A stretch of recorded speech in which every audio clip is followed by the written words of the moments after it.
Mendewakan Habib merupakan ciri mentalitas inferior dan feodalisme agama. Kedua hal ini dipupuk sejak zaman kolonial. Otokritik Muchtar Lubis tentang karakter masyarakat kita dalam manusia Indonesia masih relevan hingga sekarang. Meski kerap disangkal, ciri-ciri tersebut terus hidup dalam bawah sadar kita. Dua di antaranya adalah berjiwa feodal dan berwatak lemah. Kita bisa melihatnya dari pemujaan terhadap mereka yang dianggap sebagai keturunan Nabi Muhammad. Menerima doktrin begitu saja, sebagian masyarakat menganggap orang yang menyandang gelar Habib memiliki kedudukan sosial ataupun derajat yang lebih mulia. Ini menjelaskan mengapa orang tersebut memiliki banyak pengikut, meskipun tindak tanduknya tercela dan bahkan bertentangan dengan hukum positif. Gara-gara itu pula, tak jarang masyarakat menjadi korban kejahatan orang dengan embel-embel Habib.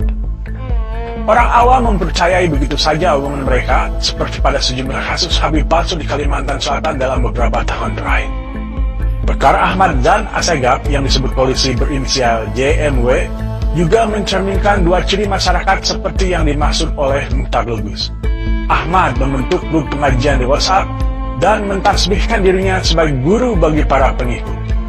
Dia juga membuat blog berisi informasi nasabnya sebagai keturunan Nabi Muhammad dan mengklaim bisa mencatatkan nasab serupa bagi orang yang berminat.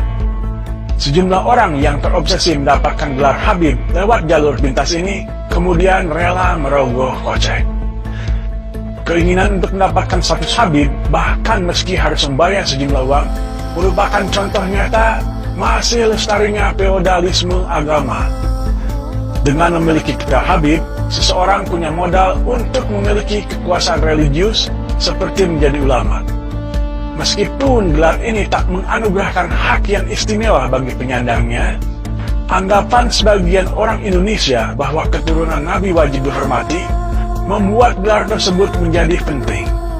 Di runut ke belakang, mental inferior tersebut dipupuk sejak era kolonial.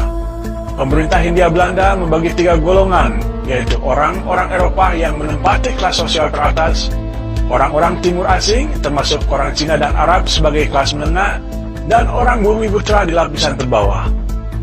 Ketidaksetaraan itu lambat laun diterima sebagai takdir, lalu merasuk ke dalam sanubari masyarakat kita, hingga membentuk perasaan rendah diri yang awet hingga kini. Perasaan rendah diri tersebut meminjam teori psikologi Alfred Adler, mendorong manusia untuk mengkompensasinya dengan mencari kesempurnaan yang tak dia miliki. Mental inferior itu lalu diluapkan dengan bereaksi secara berlebihan pada suatu hal. Misalnya, dengan agung-agungkan mereka yang bergelar Habib, tanpa menyisakan pikiran kritis sedikit pun. Kelemahan masyarakat kita tersebut tak jarang dimanfaatkan penguasa, bahkan sejak era kolonial. Menurut Imaduddin Usman Al-Bantani, tokoh Nahdlatul Ulama yang meneliti zuriat Nabi Muhammad di Nusantara, dahulu Belanda merekrut sejumlah orang dari Yaman untuk meredam potensi perlawanan umat Islam di sini. Orang-orang itu memuja-muji kebijakan pemerintah dan mendoakan Ratu Wilhelmina. Sebaliknya, mereka mengutuk pemberontakan antara lain yang dilancarkan petani di Banten.